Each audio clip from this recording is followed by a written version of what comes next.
Bayangkan sebuah kerajaan kuno yang mengguncang tatanan kepercayaannya sendiri.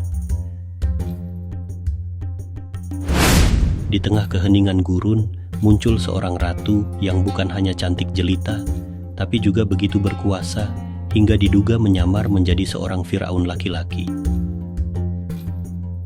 Dia adalah Nefertiti, sosok yang memikat dunia selama lebih dari 3 milenia.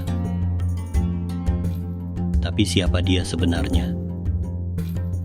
Mari kita telusuri kisah luar biasa dari ratu yang nyaris menghapus para dewa Mesir, memimpin revolusi agama, dan mungkin menjadi Firaun terakhir sebelum Tutankhamun.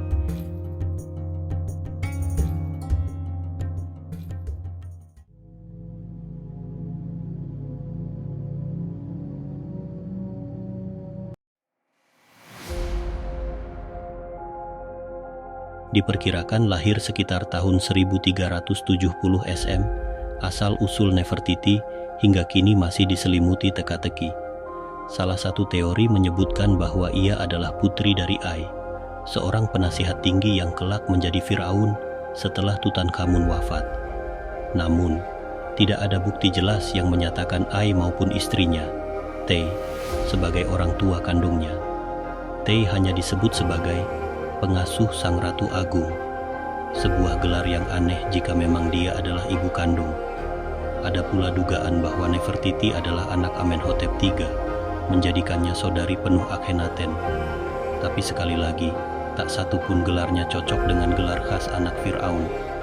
Teori paling baru mengaitkan Nefertiti dengan Tadukhipa, seorang putri bangsawan dari Mitanni yang sebelumnya menikah dengan Amenhotep III. Nama Nefertiti sendiri berarti sang wanita cantik telah datang, yang oleh sebagian ahli dianggap sebagai petunjuk asal-usul asing.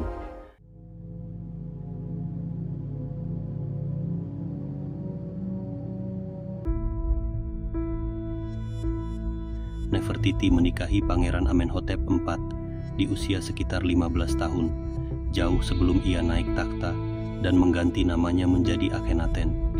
Meski memiliki banyak istri, Akhenaten dikenal sangat dekat dengan Nefertiti.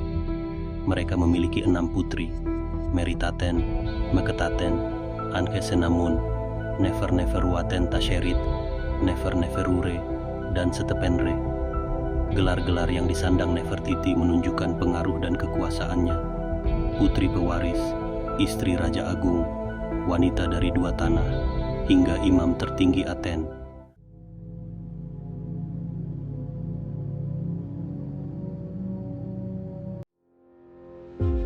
Akhenaten dan Nefertiti memimpin revolusi besar, menghapus politeisme, dan memaksa rakyat hanya menyembah satu dewa.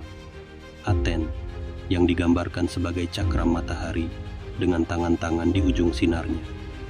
Sebelumnya, Aten hanyalah aspek dari dewa matahari Ra. Bahkan Amenhotep III dan Ratu Tia telah menghormatinya, tapi belum pernah sefanatik ini. Sebagai pemimpin spiritual dan politik, Nefertiti digambarkan setara dengan suaminya, memimpin ibadah, mengendarai kereta perang, bahkan memukul mundur musuh di medan tempur. Tubuhnya yang digambarkan feminin dan subur menguatkan citra sebagai dewi kesuburan yang hidup.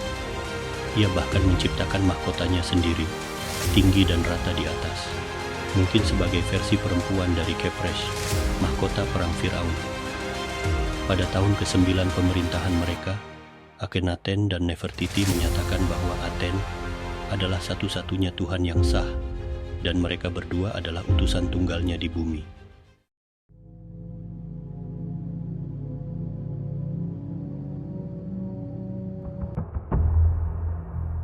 Tentu saja, para bangsawan dan pendeta Amun tidak senang. Banyak dari mereka menyembunyikan artefak dan naskah suci demi menyelamatkan warisan lama dari kehancuran.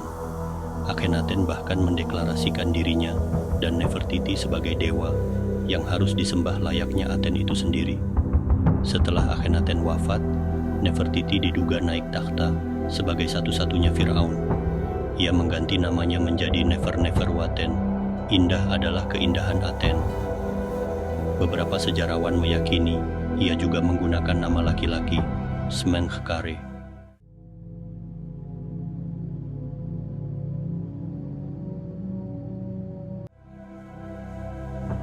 Sebagai penguasa tunggal Mesir, Nefertiti mungkin adalah wanita paling berkuasa di dunia saat itu. Namun, ketika tiba saatnya menyerahkan takhta kepada Tutankhamun yang baru berusia 9 tahun, Nefertiti melakukan sesuatu yang mencengangkan. Ia mengirim surat kepada Raja Hittite, Suppiluliuma I. "Suamiku telah wafat dan aku tidak memiliki anak laki-laki. Mereka berkata padamu bahwa engkau memiliki banyak putra. Kirimkan padaku salah satu putramu agar ia menjadi suamiku. Aku tidak ingin menikahi rakyatku sendiri. Aku takut. Permintaan ini benar-benar tak lazim. Ratu Mesir tidak pernah menikahi pangeran asing. Meski Raja Hittite mengirim putranya, Pangeran Zananza, namun ia dibunuh dalam perjalanan. Upaya ini dianggap sebagai pengkhianatan oleh elit Mesir, dan tak lama kemudian, Nefertiti lenyap dari sejarah. Apakah ia dibunuh? Atau menyerahkan kekuasaan secara damai kepada Tutankhamun, yang kemudian menikahi putrinya, Ankhsenamun? Tutankhamun, dengan bimbingan para penasihatnya, menolak ajaran Aten dan mengembalikan ibadah kepada para dewa lama. Ibu kota dipindahkan kembali ke Thebes, dan kota Amarna ditinggalkan. Sementara itu, Firaun-Firaun selanjutnya seperti Horemheb menghancurkan karya Akhenaten dan Nefertiti dan menggunakan puing-puingnya untuk membangun proyek baru. Ironisnya, nama-nama mereka justru abadi, sementara para pengganti mereka menghilang dalam bayang-bayang sejarah.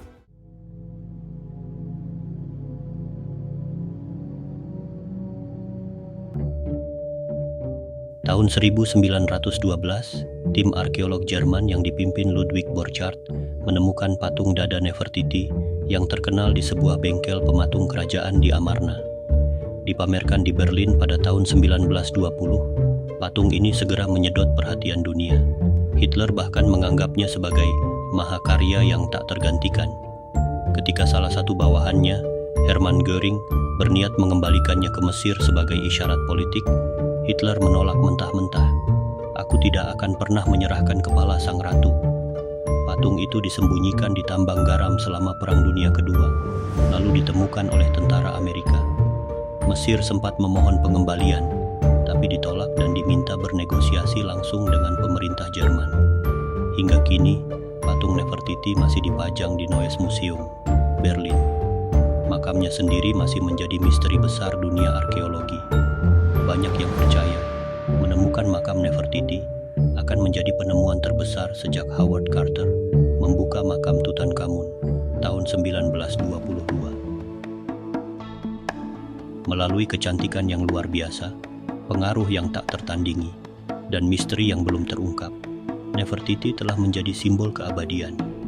Ia bukan hanya ratu, bukan hanya Firaun, tetapi legenda hidup yang terus menginspirasi dunia modern.